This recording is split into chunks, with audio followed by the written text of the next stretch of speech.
Hello everyone, I'm Trans Yuri, and welcome to my first Kimetsu no Yaiba What If. What if Kimetsu no Yaiba characters were reincarnated into the modern world? A bit of explaining. I know that this actually happens for some characters in canon, but obviously I'm changing up some things. Mostly for fun, and partially to throw you off the scent.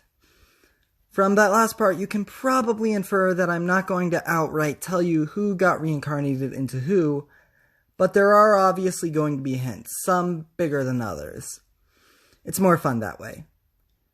This what if is partially inspired by the canon ending of the manga, and partially inspired by the official high school AU, with my own changes thrown in, of course. Also, those of you who are watching and not just listening will get a bonus. Whenever a character is introduced, the kanji that spells out their name will appear on the screen. Except with unimportant characters, because I unfortunately didn't write down the kanji for their names. It will happen multiple times if their full names aren't given the first time, or if they appear but aren't named. 5 likes for part 2, let's begin.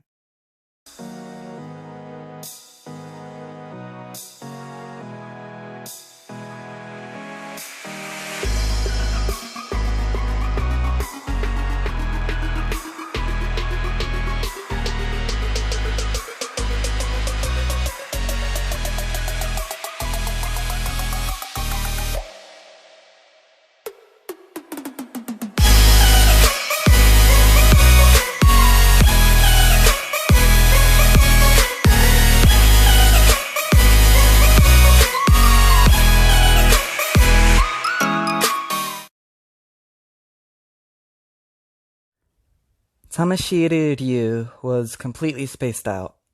He couldn't even pay attention to his favorite slice-of-life manga, which was right there in his hands. He was at a girls' volleyball practice. The ace was incredibly talented. Her name was Kyoko Tsuyoka. Something odd happened when she was in the court. For some reason, he always spaced out. Ryu-san. He never knew why, but it scared him. That was why he always came, to find out. Ryu-san. That was only one of the odd happenings and experiences of his life. Ryu-san. Ryu was snapped out of his daze when he turned to his childhood friend, Soda Yoitomo, who had been wheelchair-bound his whole life. Sorry, I'm a bit sick. Sorry, Yoitomo-kun. What is it? You spaced out again. Yeah, I know. They sat silent for a moment. Are you still nervous about the move? Of course I am. I've never even been to a big city. Don't worry too much. Hey, that mangaka you like lives there, doesn't he? You might run into him. Probably not, and I don't know anyone there. That's nothing. Knowing you, you'll probably make everyone into your friend within a week. The loud buzzer went off. Sorry, gotta go. Ryu stood up. I promised to help finish packing. It's okay, Ryu-san. See you later. Ryu left the gym and hurried home to help his family pack. The next day, they finished packing and it was time to go. Ryu was about to step into the car when he was stopped. Tamashiro! He turned to see most of his friends from school, including Kyoko, who had called out to him. What? They stopped when they reached him. We all wanted to say goodbye. Thank you. He looked around. Where's Yoitomo-kun? His parents wouldn't let him come. Oh? Ryu's sister poked her head out the window. Is that Kyoko-san? Hey, Shizu, you'll remember to visit and play soccer with me again, right? Of course, I had so much fun last time. Ryu's little brother was starting to feel impatient. Nii-chan, it's time to go. Oh, sorry, Kame, just let me wrap this up. Ryu turned to his friends. He gave a deep bow. Thank you all so much for being my friends. Ryu stood straight and entered the car. They pulled out and started heading down the road. Wait! Everyone turned to see Yoitomo, who was outside of his wheelchair and running. Soda Bozu, are you crazy? Yoitomo started to tire. Kyoku ran to him and caught him when he started to fall over. I have to say goodbye. Kyoku lifted Yoitomo onto her shoulders. Alright, come on. Kyoku started running with Yoitomo on her back. Ryu's mother saw them in the rear-view mirror. What are they doing? What? Ryu turned and saw his friends with Yoitomo on Kyoku's back. He rolled down the window and his mother slowed the car down. Yoitomo-kun, what are you doing? I couldn't let you leave before I said goodbye. Tears ran down Ryu's face. I'll miss you, Yoitomo-kun. Promise me that you'll come back to visit. Ryu choked down his tears. Of course I will! The next day, Ryu was running late. He had to get to his new principal's office. He ran past a girl. She was familiar. Kanao? The girl stopped. Huh? You must have me confused with someone else. I'm sorry, I'm already late. I have to hurry. She ran off without another word. Ryu felt confused. Who was Kanao? Why did they come to mind when he saw that girl? It didn't matter. So he ran off and opened the door to the principal's office. When Ryu saw the principal's face, he couldn't help but think it looked familiar. You must be Tamashiro-san. It's a pleasure to meet you. I'm the principal of this school, Inouro Kiseru Antai. It's nice to meet you too. Ryu gave a bow. Tell me, Tamashiro, what brings you and your family to Tokyo? My parents were born here. They moved away after my grandparents died. My mother decided it would be good to move back. My condolences. No need. It happened before I was born. I have no memory of them.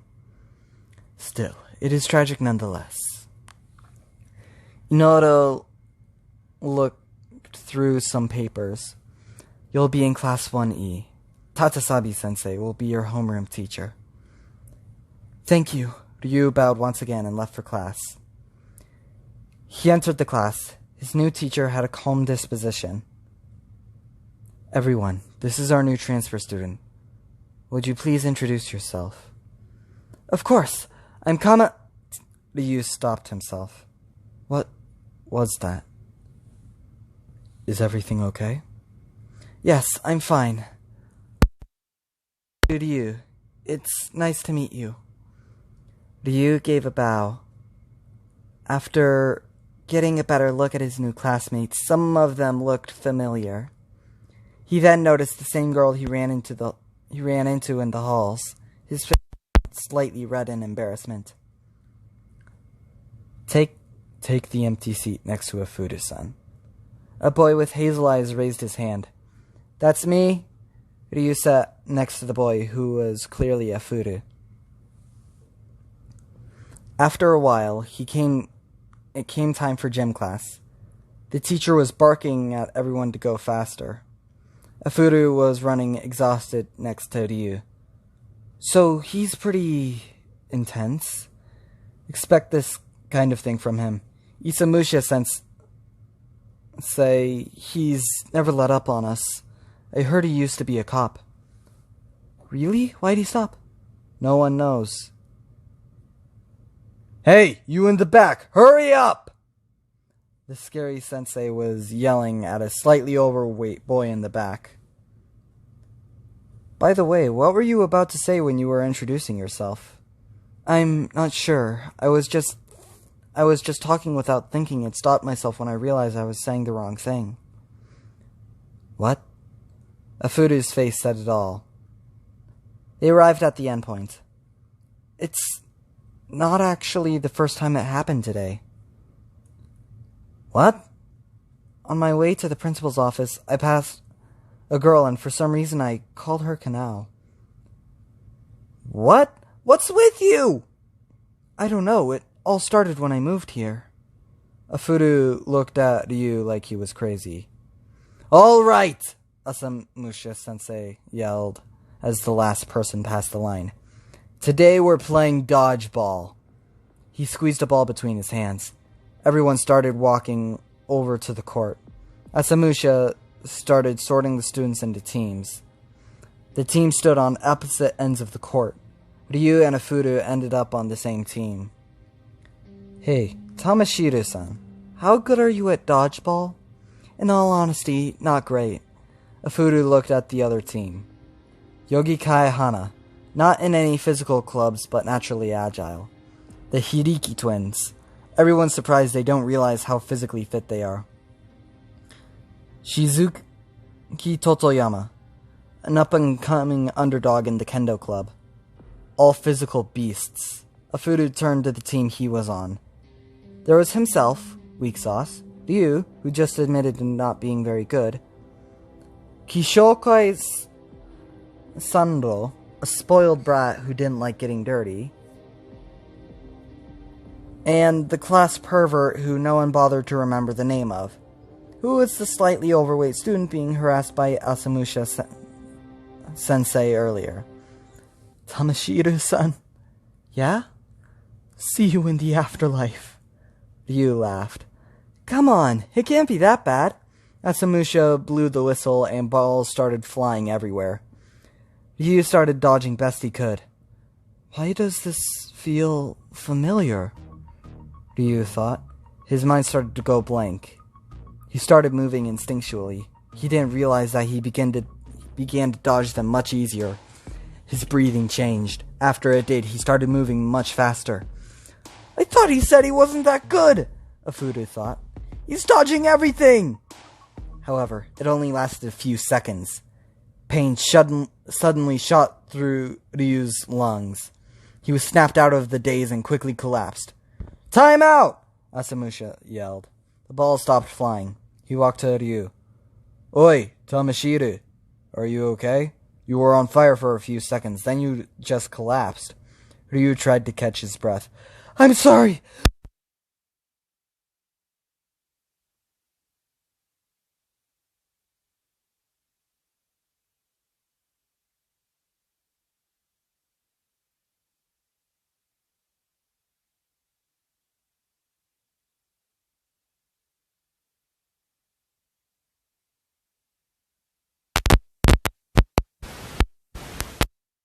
Yes, Sensei. Afuru gave Ryu a sour look as he watched him walk over to the bench. After school, Afuru decided to confront Ryu. Hey, Tamashiro-san. Ryu turned to Afuru. Yeah, what is it? How could you just abandon the team like that? As soon as you realized you were better than us, you pretended to get her to get out of the game. What? And you were holding out on us. You said you weren't that good, but you were unhittable. Wait. I was being completely honest. I have no idea what happened. Afuru started chasing Ryu. How is he keeping up with me? He was gasping in gym and I actually slowed down. Is he really that upset about it? Ryu ran into a crowd, then ducked into an alley. He began to catch his breath. Afuru walked into the alley. I can hear you breathing. I have sensitive ears. Afuru, hold on a minute. It was just a game. Just a game? It was humiliating. You actually made it that far, then you dipped out. Afuru charged. Ryu ran past the corner, but found himself up against the wall. Tamashiro.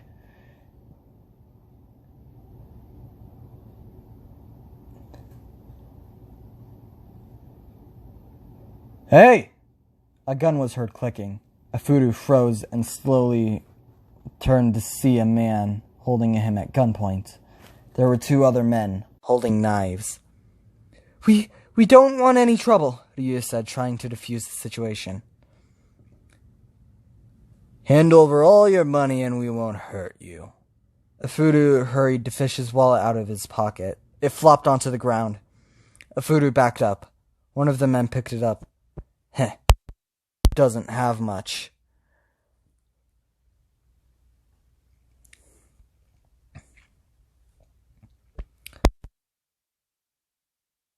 Pocket. He grabbed the thug's arm and held them, proceeding to headbutt the thug. He let go of the gun and held his head in pain. The other two goons charged at him with their knives. His mind was going blank. He grabbed one of the thugs and squeezed, causing him to drop the knife. He kicked it back towards Afudu. The other thug grabbed him and held the knife to his throat. He snapped out of it and froze, knowing any moment could be the end. You! If you move an inch, your friend dies! Afudu was staring at the thugs. He was staring at the sharp knife that was up against Ryu's throat. Then, he passed out and fell to the floor. What? Did he just pass out? Then, Afudu rose. He picked up the knife. The hell? Hey! I'm serious! I'll kill him! Afudu stood in a stance. His breathing changed. Hey! Breath of lightning. First form. Hey! This is your last chance! Move again and he's dead! Thunderclap and flash. Afudu shot forward with what looked like electricity coming off him. He was past the thug, who started bleeding profusely from the side. He let go of Ryu and held his side. The other thugs looked at Afudu and started running. Afudu woke up. His lungs felt like they were on fire. After a moment, the pain stopped. What happened? He noticed the knife in his hands and dropped it. Afudu-san. Afudu stood straight and turned to Ryu. How did you do that? Afudu looked at the knife he just dropped, the look on Ryu's face, and it didn't take a genius to connect the dots. Afudu backed up, staring at the blood. Afudu gulped.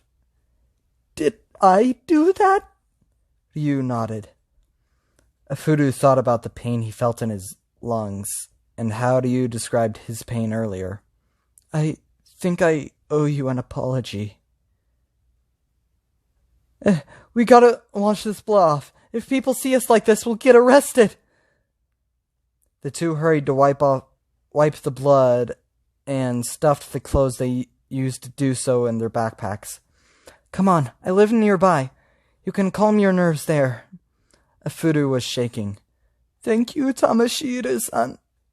I'm sorry for earlier. I kind of overreacted, and Afudu was silent for a moment. I think what happened to you earlier just happened to me. What? You said you kind of blanked out, and your lungs hurt bad, right? Afudu, you didn't just blank out. You were straight up unconscious. Not only that, something else happened that was really strange. What happened? Ryu looked around. We'll talk about it when we get to my place. Eventually, they arrived at Ryu's home. Ryu opened the door. I'm home! He walked into the apartment, followed by Afudu. Nii-chan! A voice said. One of Ryu's younger siblings walked into the front room. Masahi! Ryu cheerfully picked up his youngest brother. Quickly, many other children came out of their rooms to greet their older brother. Where's Shizu and Oka-san? They're doing errands. Oka-chan said she knew you would be coming home quickly, so it was fine, Akio said. I see. Are all your rooms clean? Most of his siblings responded with a yes. Ryu turned to the one who didn't. Sorry, I got distracted with this new game I got. It's okay. Just remember to clean your room first, okay? Ryu smiled. Yeah, Ryu acquainted Afuru with his siblings. They went into the laundry room. Ryu started washing the blood off of Afuru's jacket. You have a lot of siblings. Yep, 5 of them. How many siblings do you have? Just an older brother, though we're both adopted. Why does being adopted matter? An older brother is an older brother. I wasn't saying it changes anything, I was just stating it. Either way, we don't get along that well. He's a bit harsh, I guess. Harsh? Well, he yells and complains a lot. He also does, well, whatever the opposite of sugarcoating is. But he's still my brother. Ryu smiled. I think that's a wonderful sentiment to have. They were silent for a moment. What do you think happened? Ryu stopped for a moment. I don't know. Whatever it was, it affected both of us. More specifically, our lungs. Also, when you were unconscious, it was like you were possessed. Afuru's face went into extreme fear. What? Are you saying we're possessed by spirits? No, I'm not saying we are possessed. I'm just saying you were acting like a completely different person. Afuru continued trembling. I don't think you were actually possessed. Your eyes were closed the whole time. It's like you were sleepwalking. Well, sleep-talking too, I guess. Wait, sleep-talking? What was I saying? Not much, but it was very strange. It was like you were announcing an attack. Do you remember what it is specifically? Afuru said, still trembling. Yeah. Maybe we could look it up or something. Afuru looked at Ryu, hand-washing the jacket. Why aren't you using the washing machine or something? It's just one jacket. Besides, a washing machine would take longer. Ryu finished up. Sorry it isn't dry. I don't have any way to dry it. It's alright. Wet is easier to explain than bloody. I should probably start heading home. Afuru took his jacket and put it over his shoulder. They started walking to the front room when the front door opened. We're home! In walked Ryu's mother as well as Shizu, who quickly noticed Afuru. Who's this? Oh, this is Afuru-san. He was just leaving, so you almost missed him. Afuru stood stunned. Oh? Shizu approached Afuru. It's nice to meet you, Afuru-san. I'm Shizu. Heavily. Nice to meet you! I figured my Oni-san would make friends pretty fast. It's crazy to believe, but he was actually nervous about it.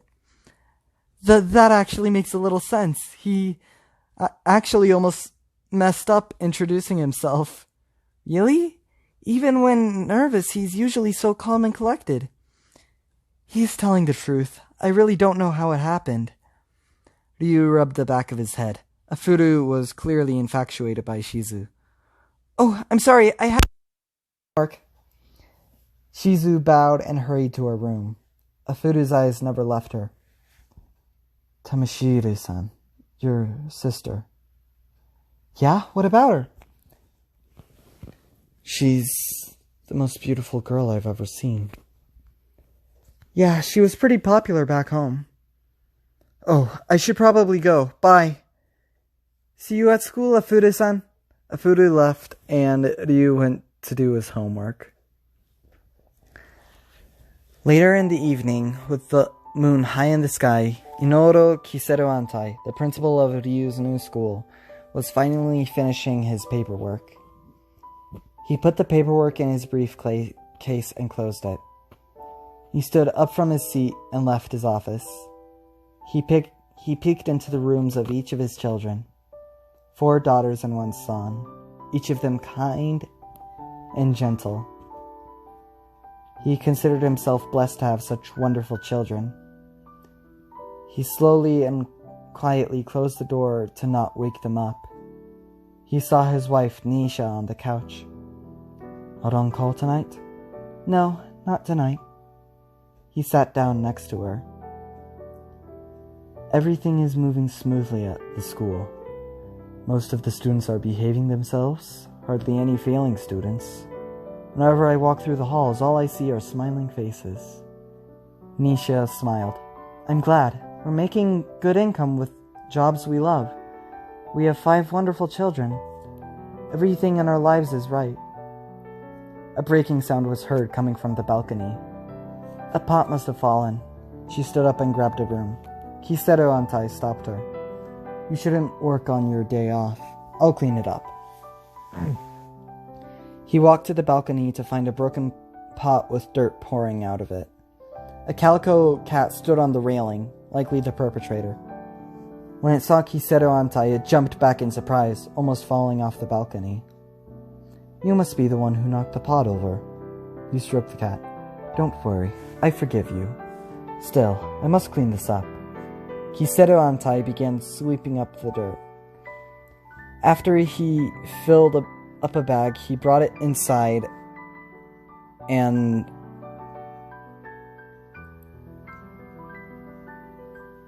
threw it away. He went back outside to pick up the shattered pieces of the pot. The cat was still on the railing, just staring at him. What a strange cat. He began to pick up the pieces and put them in a trash bag. Meow. He looked at the cat. That's the first sound you made. Meow, meow, meow. Are you all right? You almost sound panicked. Suddenly, a pain ripped through Kisetsu Antai's chest. He felt weak. The cat continued to yowl as Kisetsu Antai fell to the ground. Nisha heard the cat and walked towards the balcony. She saw her husband on the ground. Kisetsu Antai? She began to hurry. She saw him trembling. Kisetsu Antai? He was having trouble breathing. Kisetsu Antai! She was now running. She arrived at his side. Kisetsu Antai! Alright, everyone, that was part 1 of What If Kimetsu no Yaiba characters were reincarnated into the modern world. I hope you enjoyed it, and I actually have a Patreon now. At the $2 tier, you get behind-the-scenes looks and peeks into my thought process, as well as a few just random stuff, like various, like if I'm grinding for my Nuzlocke and I come across a shiny, which I can't catch because it's a Nuzlocke and it's off screen anyway. But yeah, stuff like that. At the $4 tier, you get previews for future videos, as well as the ability to vote in polls that will determine what if I start next. Finally, at the $6 tier, you get to watch premiered videos like this one early. That means you don't need to wait for the premiere. I really hope you subscribe to my Patreon. Currently, I'm not monetized and I'm having trouble getting a job, so it would mean a lot to me. If enough of you do high enough tiers, I might be able to get my own computer, which will allow me to make my videos better, as well as making the editing less frustrating for me. New patrons will get a shout out at the end of each video. Anyway, you all know the drill. 5 likes for part 2, and wow, this episode barely made 8 pages. Mata today!